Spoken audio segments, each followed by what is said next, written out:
You opened that closet door this morning and it found you before you were ready for it. That smell, the one that has been in there since before you can remember, damp and dark and close, the way air smells when it has been sitting with something alive and growing for a long time. You may have taken a step back from it. You may have grabbed what you needed off the hook and shut the door fast, the way you have trained yourself to do.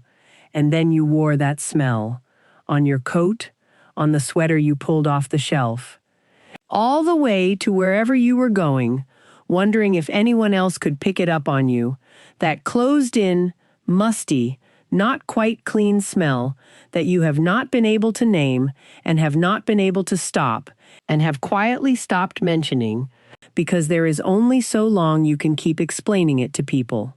And you have tried things. Of course you have. The cedar blocks that come in a little mesh bag from the housewares aisle, the kind that smell wonderfully clean for a week and then go flat and do nothing. The hanging sachets of dried lavender.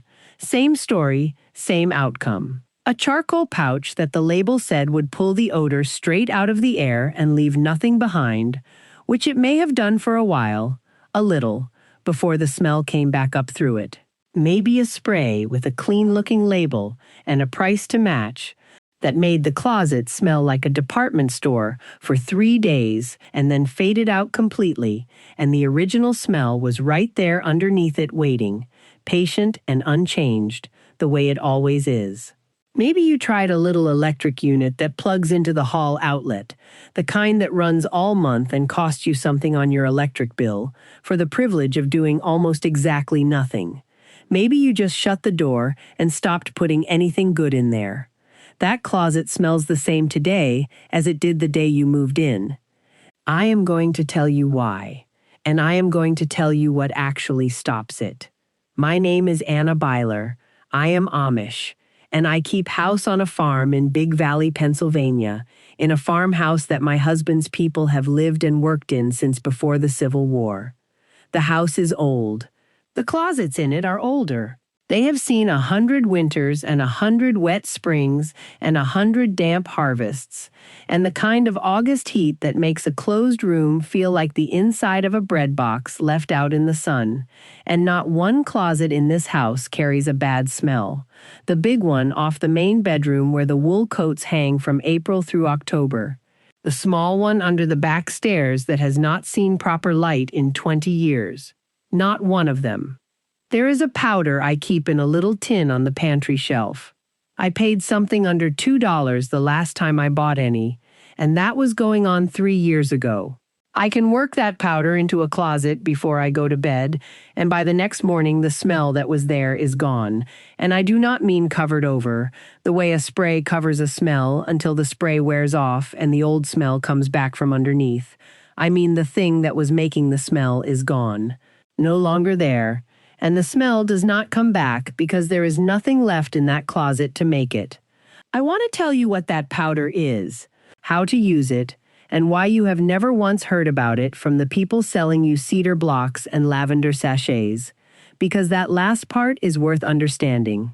If this is the kind of plain, useful help you came looking for, go ahead and subscribe, and tell me down in the comments what state you are watching from.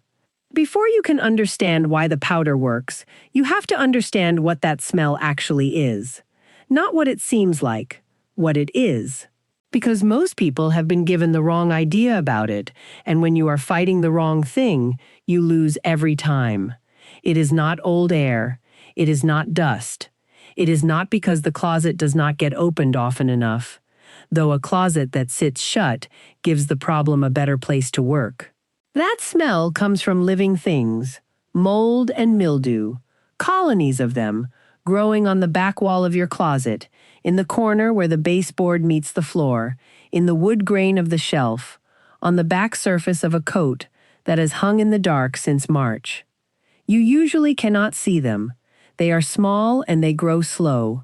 But they are alive and they are working, feeding on the moisture the air brings them, eating the organic matter in the wood and fabric around them, doing what living things do when they have water and food and darkness and time.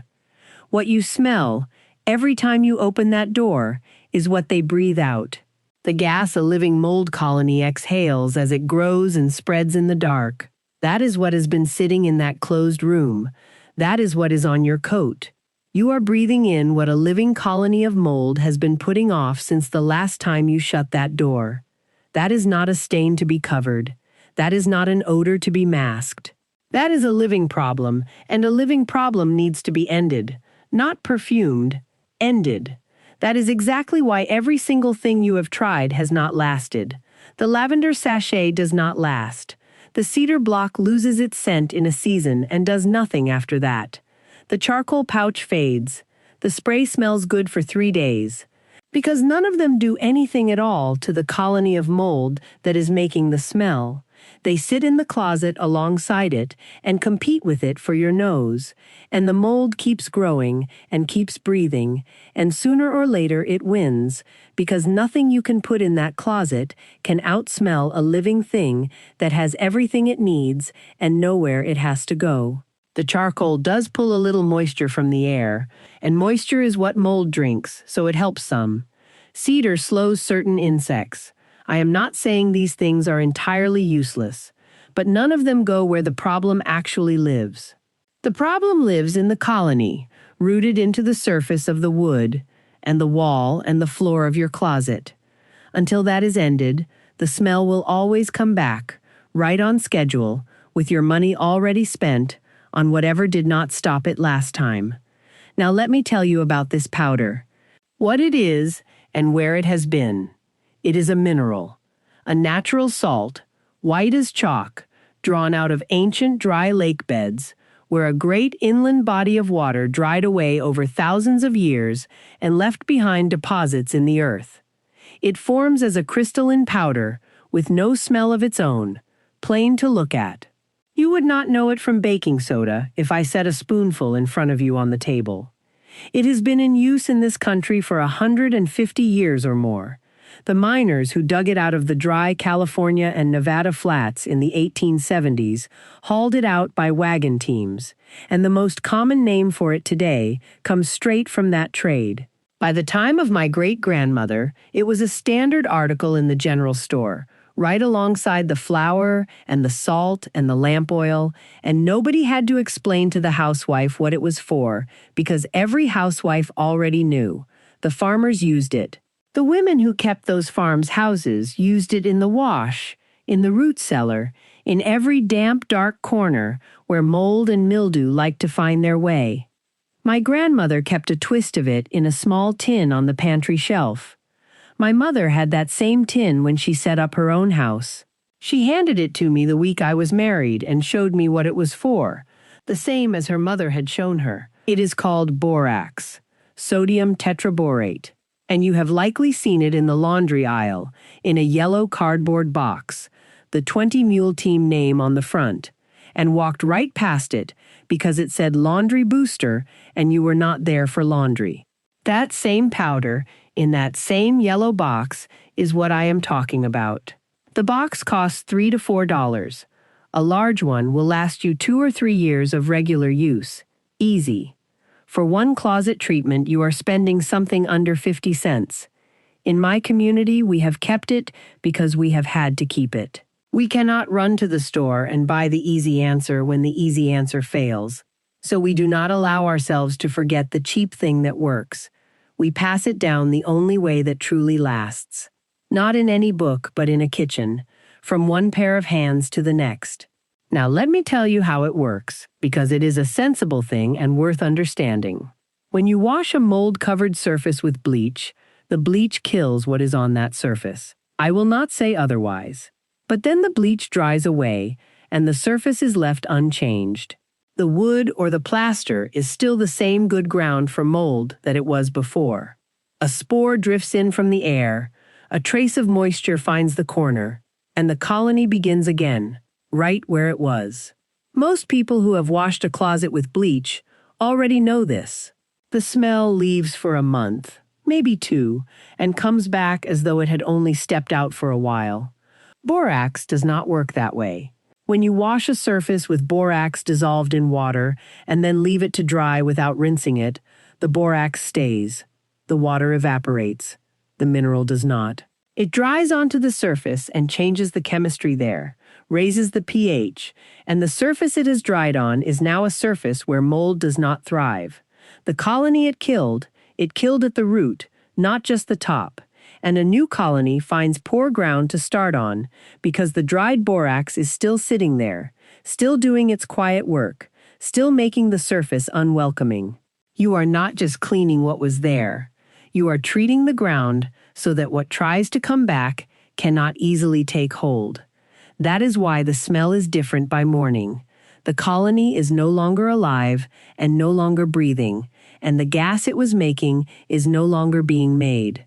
What was living in that closet has stopped, and the air that was carrying its smell has cleared. Now, there is a reason you have never heard this from anyone with something to sell. A powder you buy once for $3 and use for 3 years makes nobody rich. A new cedar block every season, a new spray every month, a plug-in unit running on your electricity all year round. That is money coming in on a reliable schedule, and it comes in because none of those things actually solves the problem, and the problem keeps coming back. Nobody sat down in a room somewhere and decided to keep this from you. The bright packages simply had money behind them, and the borax had none. Money to put the bright packages at eye level, money to put them in the advertisement, money to make them the first thing your hand finds. The yellow box sat in the laundry aisle and waited for someone to tell you to look at it differently. Nobody who had a thing to gain told you. We in my community never forgot it because we had nothing to fall back on. When the easy answer is not an option, you hold tight to the cheap thing that works. I want to tell you about something I saw with my own eyes, because a story you can picture is more use than a claim left flat. My niece Ruth married a young man who teaches at a school in Harrisburg, and they rent half of an old frame house there, built sometime in the 1940s, with plaster walls and deep closets off the bedroom hall. The back bedroom closet had a smell in it when they moved in. 3 years later, it was still there. Ruth had tried cedar, tried charcoal, had washed the walls twice with diluted bleach. The bleach helped for about 6 weeks, she told me, and then the smell came back, right to where it had been before, as though the bleach had never touched it. She wrote to me in the fall asking if I knew of anything she had not tried. I wrote back and told her what I am telling you now. She tried it because it cost her almost nothing, and because she had nothing left to lose by trying. She wrote again about a week and a half later. I could tell from the first line of the letter that she had expected to be writing something different. She said the smell was gone. She said the closet smelled like a closet, meaning nothing at all, just old wood and still air. The dark smear along the back corner that had come back after every bleach washing had not come back this time. And then she wrote this, and I have thought about it since. She said she added up what she had spent over 3 years on things that had not worked, and she did not like the number, and that the thing that finally worked cost her about 40 cents worth of powder. That is the feeling I want you to have about it. On the other side of it, after it has worked for you, because that is a much better place to have the feeling from. If this is doing you some good so far, subscribe and turn on notifications so the next one finds you when it is ready. Now I will tell you exactly what to do. Plain and in order, so you can go and do it this week. Go to the laundry aisle of any grocery store, drugstore, or big box store and look for borax. The most common name on the box is 20 Mule Team Borax. The box is yellow. It will cost you $3 to $4 for a large box that will last you well. You do not need much of it for this. Before you touch anything in the closet, take everything out. Every coat, every pair of shoes, every hat on the shelf, every box sitting on the floor. Get it all outside the closet where you can reach it. You cannot treat what you cannot get to, and the corners and the low parts of the walls are exactly where the colony has been living. Mix 1 level tablespoon of borax into 2 cups of warm water in a bowl you do not mind using for this purpose. Stir it until it is dissolved and there is no grit settled on the bottom. Get yourself a clean cloth or a sponge. Wipe down every surface in that closet, the back wall, both side walls, the floor, the shelf from the underside up, the ceiling if you can reach it without difficulty. Work into every corner. If you can see any dark spots anywhere on the wall or the baseboard, any place where the paint or the wood has gone gray or irregular in color, put particular care there. That is where the colony is most dug in. Get the solution into it and over it, and do not rush. Now here is the part that matters most, and it is the part that is hardest to make yourself follow through on. Do not rinse it off. Leave the solution on the surfaces and let it dry in place. The water will evaporate through the night. The borax will not. It is a mineral, and it stays when the water goes, and what stays is precisely what does the lasting work. If you rinse it, you are rinsing away the very thing that will hold the mold back. Leave the closet door standing open through the evening and let the air move through it. By morning, the surfaces will be dry, and by morning, the smell will already be different. Cleaner. More like plain old wood than anything alive and working in it. For a closet that has been shut and damp for a long time, or one with a smell that has been building for years, do this on 2 evenings in a row. The second treatment reaches what the first one came close to, but did not quite finish. The worst cases give up by the second round. After the walls have dried, take an old brush and paint a thick layer of the borax solution along every corner where the floor meets the wall, and let it dry heavy there. Those corners are where moisture pools and where mold finds its footing first when it tries to come back. You are making them a poor place for it to try. Put your things back in, and place a small open dish on the shelf. Somewhere stable where nothing will knock it over, and well above anything a small child could reach, with a half cup of dry borax in it. Once a year, rinse the dish, let it dry fully, and put in a fresh half cup. If the powder has clumped together when you go to change it, that is the borax doing what it does, pulling a little moisture from the air. That is your maintenance. Once a year, that is all of it. Now I owe you the honest half of this. This works. I will stand behind that plainly. But powder cannot fix water coming through a wall. If your closet has a pipe seeping behind the plaster, or a seam in the foundation letting damp drive through in wet weather, the borax will slow the problem down better than anything else you will put in there. But moisture with a real and ongoing source will eventually find its way back past any treatment you can put on the surface. If the smell comes back inside of 3 or 4 weeks, feel the wall for damp, check behind the baseboard, look at the ceiling corner. There may be a water problem there that needs more than cleaning to fix. Wear your rubber gloves when you are wiping down the walls. Borax is a mild thing to work with, far milder than the bleach you likely already have under the sink, but any solution run over your hands for an hour dries the skin, and there is no good reason to let it. Open a window or run the hall fan. Borax does not choke you the way bleach does, not at all. But good moving air is just good sense in any closed space you are cleaning. Keep the box up high and out of the reach of small children. It is not a harsh poison, but it is not for eating, and small children do not know that. Up high, plainly labeled, the same shelf where you keep anything not meant for small hands. Do not mix it with bleach. I will say that one more time because it matters enough to say twice. Do not mix borax with bleach, or with any product that has bleach in it. You should not mix any 2 cleaning things together that you do not fully understand, and that is a rule worth keeping for everything you clean with, not only for this. So here is what I am asking of you. Go find the one closet in your house you have all but given up on, the one in the back bedroom, or the hall, or the one you have stopped hanging anything good in because you have run out of hope for it. Mix the solution, wipe every surface, leave the door open overnight, and come back in the morning. And when you do, come back here and tell me in the comments what state you are in and how old your house is. The older the house and the longer the closet has been shut, the harder the problem tends to run, and I want to know how it does on those hard cases. Tell me true, even if it lets you down. A plain account that surprises me is worth more to me than a kind word that tells me nothing. I read every one of the comments that come in, and the stories people send back are the reason I keep sitting down to record these.